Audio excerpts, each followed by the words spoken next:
Hi there and welcome back. I've been working on this one a little while as what I'd actually like to do as another challenge for you guys.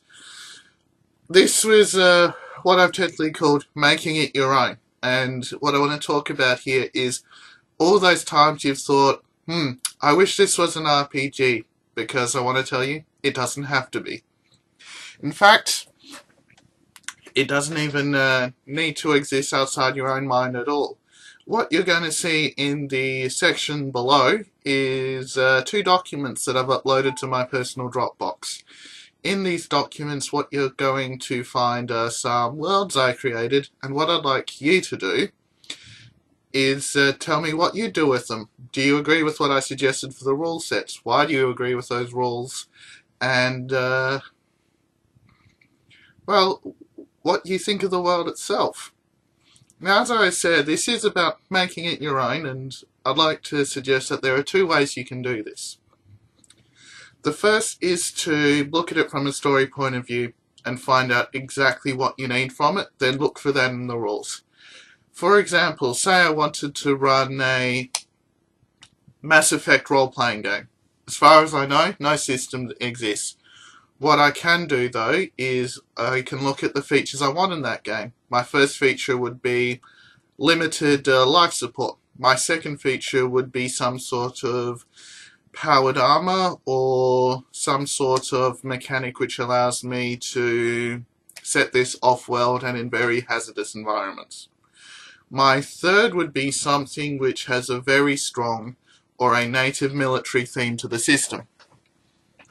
I believe that the Mongoose Publishing role-playing game is certainly a possibility for that. It has powered armor, it has limited life support, it also has a strong native military theme, some of its supplements focusing on awards, weaponry, even to a degree units. Military units, companies, regiments, divisions, that type of scale. Now, that seems to be a pretty good fit in my mind. Sure, I'm going to have to change a lot of the names about. Sure, I'm going to have to rework the rules to a certain extent. But a good rules of engagement, another document I'll post up, should tell you exactly what you can do there. And in fact, I suggest more Game Masters should be doing exactly the same thing, because it keeps everybody on a level, it tells everybody what's going on, and in the case of the previous list, it makes things quite clear that things aren't to be normal, things aren't to be straight out of the book, and you shouldn't be thinking that way. Now, I did say there were two ways, and here's number two. Your other option is to actually go the reverse. You find a set of rules that you like, and then you make the story fit them. I can't say I'm particularly a fan of this method. I have used it for some conceptual work, as well as some physical prototyping for some game concepts I was working on. But on the same side, it's really about what you want to give up. In this case, say I go to a rule set like Eclipse Phase. I take on a lot of its baggage as well, whereas the campaign I want to run might not want to work on that level. But on the same side, a well-written rules of engagement, I believe I can moderate those problems, minimize them. That, for example, I wanted to run something on Event Horizon.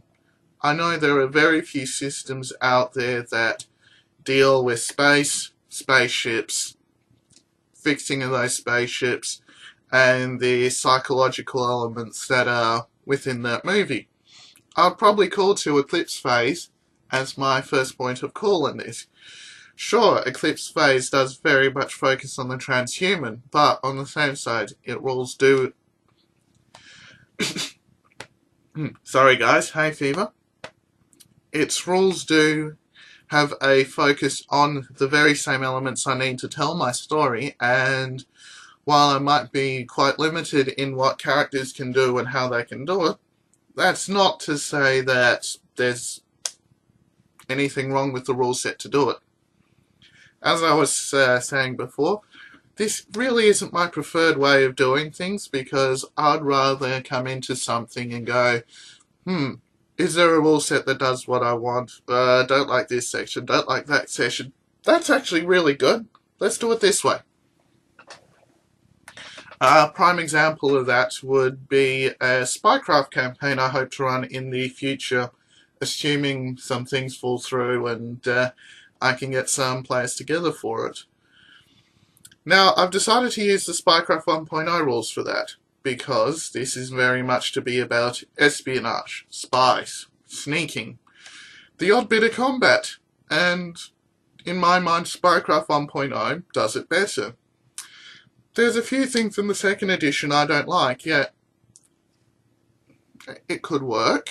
There's also some elements to the first which just seem to flow better and read better. Nonetheless, you've just gotten a quick review of 2 editions of Spycraft, and you know that I prefer the first. As I was going on, the point about the Spycraft campaign of mine is that I'm not using any of the setting. I'm just using the framework provided by the rules.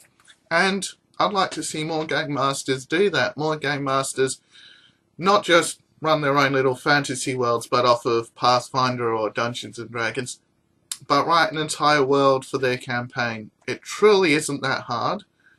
It's just a case of, if you're anything like me, being consistent, following the patterns, and establishing good, believable precedent that at the end of the day, if you do have terrorists causing problems, that there is shock and there is horror at their actions, that big solar events are actually in the scale of what's possible out there. And on that note, we dodged a big one 2 years ago.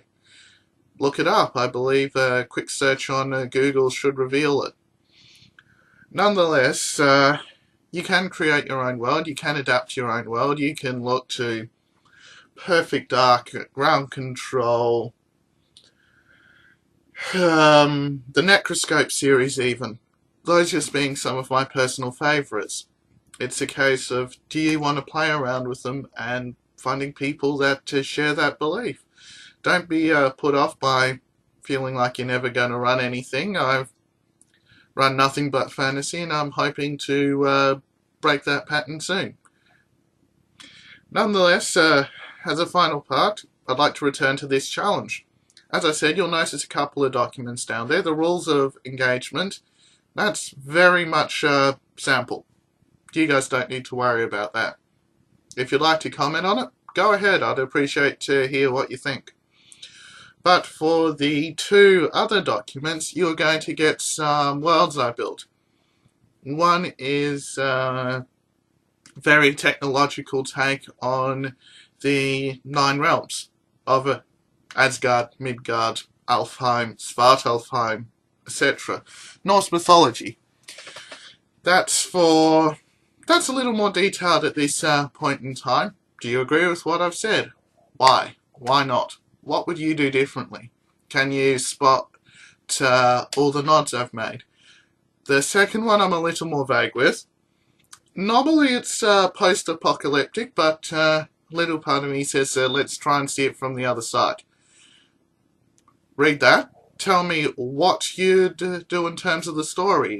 Do you like some of the ideas within? Do you think that they need to be refined? Nonetheless, I'm looking forward to your comments, and if you're new to the channel, hit that subscribe button. I'm trying to focus on quality rather than quantity. Have a good one, guys.